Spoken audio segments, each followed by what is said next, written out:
ఇప్పుడు శ్రీ శ్రీ శ్రీ రమ్యానంద భారతీ మాతాజీ శ్రీ శక్తి పీఠాధీశ్వరి వారిని మాట్లాడవలసిందిగా ప్రార్థిస్తున్నాము.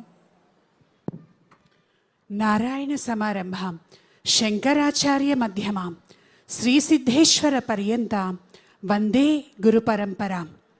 జగన్నాథుడైన నారాయణకు జగద్గురువులైనటువంటి ఆదిశంకర్ భగవత్పాదాచార్యుల వారికి మా శ్రీశక్తిపీఠ వ్యవస్థాపకులు కుర్తాళ పీఠాధీశ్వరులైనటువంటి శ్రీ శ్రీ శ్రీ సిద్ధేశ్వరానంద భారతీ మహాస్వామి వారి పాదపద్మములకు ప్రణమిలుతూ, యా దేవీ సర్వభూతేషు శక్తి రూపేణ సంస్థిత నమస్తస్యై నమస్తస్యై నమస్తస్యై నమో నమః. శక్తి స్వరూపం అయినటువంటి మా పీఠదేవత మరకత సిద్ధేశ్వర స్వామి సహిత మరకత శక్తికాళీదేవి పాదపద్మములకు ప్రణమిలుతూ అందరికీ మహాశివరాత్రి శుభాశీస్సులు. ఓం నమ శివాయ అనే నినాదంతో ఈ కార్యక్రమాన్ని మనం ప్రారంభం చేసుకున్నాం. సుమారుగా నేను 6:10 కల్లా ముందే వచ్చి కూర్చున్నాను. ఇక్కడ రకరకాల కార్యక్రమాలు జరుగుతున్నాయి వేదిక మీద. నిజంగా చెప్పాలంటే చాలా హుషారెత్తించే కార్యక్రమాలు జరుగుతున్నాయి. కానీ ఆ కార్యక్రమాలు చూసినప్పటికంటే కూడా ప్రజలందరిలో ఉత్సాహం కలిగించింది ముఖ్యమంత్రి గారు రాక. వారు రాగానే అందరూ జయ జయధ్వానాలు, చప్పట్లు, ఆనందము, హర్షధ్వానాలు. ఆ ఒక్కటి చూస్తేనే చాలు ఆ పరమేశ్వరుడు వీరిని ఇప్పుడు ముఖ్యమంత్రిగా ఎందుకు మన రాష్ట్రానికి అందించారా అనేటువంటిది అర్థమవుతున్నది. మన తెలుగు రాష్ట్రం, తెలుగు ప్రజలు, తెలుగు దేశం, ఈ తెలుగు అనేటువంటి శబ్దం ఎక్కడి నుండి వచ్చిందో తెలుసా? తెలుగు అనేటువంటి శబ్దం మనం పిలుస్తూ ఉన్నాము, మనం స్మరిస్తూ ఉన్నాము అనంటే శివుణ్ణి స్మరిస్తున్నట్టుగా లెక్క. కారణం ఏమిటి అనంటే, తెలుగు దేశాన్ని ఎలా ఇంతకుముందు పిలిచేవాళ్ళు త్రిలింగ దేశము అని పిలిచేవాళ్ళు. త్రిలింగము, 3 లింగాల మధ్యలో ఉన్నటువంటి దేశం కాబట్టి మనది త్రిలింగ దేశము. అటు ద్రాక్షారామంలో ఉన్నటువంటి భీమేశ్వర స్వామి, ఇటు శ్రీశైలంలో ఉన్నటువంటి మల్లికార్జునుడు, కాళేశ్వరంలో ఉన్నటువంటి కాళేశ్వర ముక్తేశ్వరుడు మధ్యలో ఉన్నటువంటి దేశం కాస్త త్రిలింగ దేశమైంది. అనంతర కాలంలో త్రిలింగ, తిలింగ, తెలుగుగా మారి తెలుగు అనేటువంటి పదం వచ్చింది. అంటే మనందరము కూడా ఆ శివుని యొక్క బిడ్డలము. దేశంలో ఎక్కడా లేనటువంటి విధంగా ఆ శివుడి యొక్క పేరుతోటి మన రాష్ట్రం ఏర్పడటం జరిగింది. మన తెలుగు భాష పేరు ఏర్పడటం జరిగింది.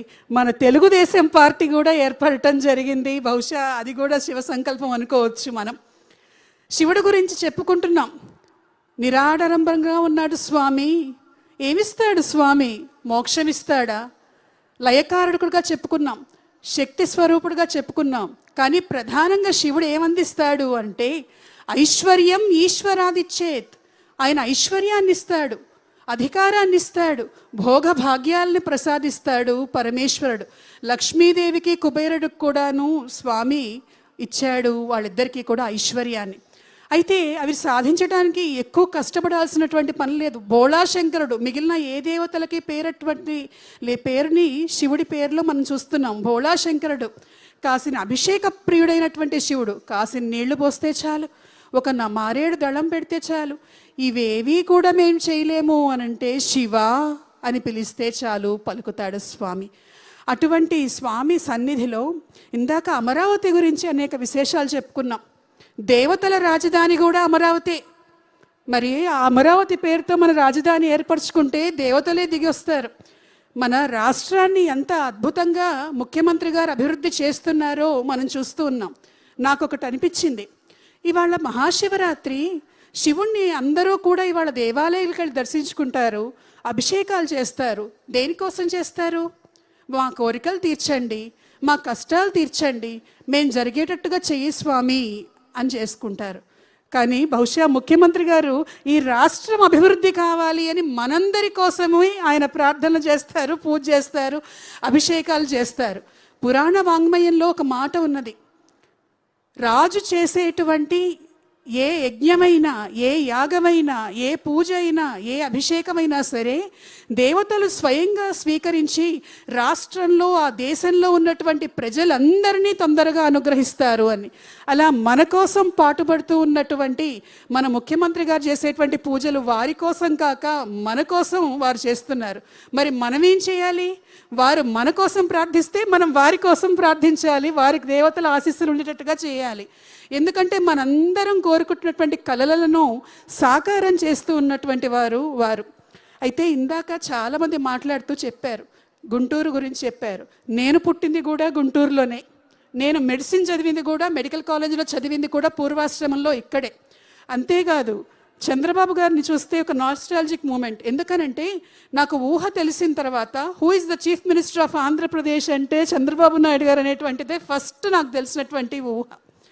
అటువంటిది ఈరోజు వారిని చూడటం చాలా సంతోషకరంగా ఉంది. అయితే ఇంకొక మాట, మేము ఆధ్యాత్మిక రంగానికి, పీఠాలకి చెందినటువంటి వాళ్ళం. అనేకమైనటువంటి భక్తులు వస్తూ ఉంటారు, రకరకాల రంగాల్లో ఉన్నటువంటి వాళ్ళు వస్తూ ఉంటారు. చాలామంది చెప్పేటువంటి మాట ఏంటంటే, మా రంగాల్లో మేము బిజీగా ఉండి ఎక్కువసేపు దేవతని మేము దేవాలయాలకు వెళ్ళలేకపోతున్నాము, పూజలు చేయలేకపోతున్నాము, ఇవేవి కూడా చేయలేకపోతున్నాం, బ్యాలెన్స్ కావట్లేదండి అన్నారు. భక్తిని వృత్తిని కూడా ఎలా బ్యాలెన్స్ చేయాలో ముఖ్యమంత్రి గారిని చూసి నేర్చుకోవాలి. ఎందుకంటే నిర్విరామంగా రాష్ట్రం కోసం కృషి చేస్తూనే దానితో పాటుగా వారి ఇష్టదైవమైనటువంటి ఒక వెంకటేశ్వర స్వామి గురించి కావచ్చు, అలాగే ఇవాళ శివరాత్రికి మనందరి కోసం ఇక్కడికి రావటం కావచ్చు, రాష్ట్రంలో ఉన్నటువంటి దేవాలయాల్లో ఏ పర్వదినం వచ్చినా సరే అత్యంత వైభవంగా జరగాలి అని అందుకు తగినట్లుగా ప్రభుత్వం నుంచి సహాయ సహకారాలు అందిస్తూ ఉన్నారు.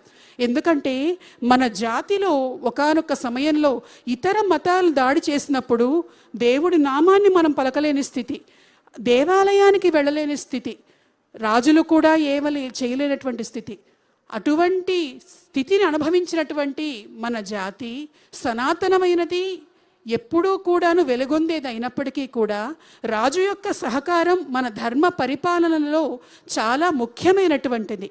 శివుడి ఆజ్ఞ లేనిదే చీమైనా కొట్టదంటారు. కాబట్టి ఆ పరమేశ్వరుడి యొక్క ఆజ్ఞతోటి మన ముఖ్యమంత్రి గారు అద్భుతమైనటువంటి డెవలప్మెంట్స్ అన్నిటితో పాటుగా ప్రపంచంలో మన వెంకటేశ్వరుడు అంటేనే ప్రపంచవ్యాప్తంగా ప్రతి ఒక్కళ్ళు కూడా మన తెలుగు రాష్ట్రం వైపు చూస్తూ ఉంటారు.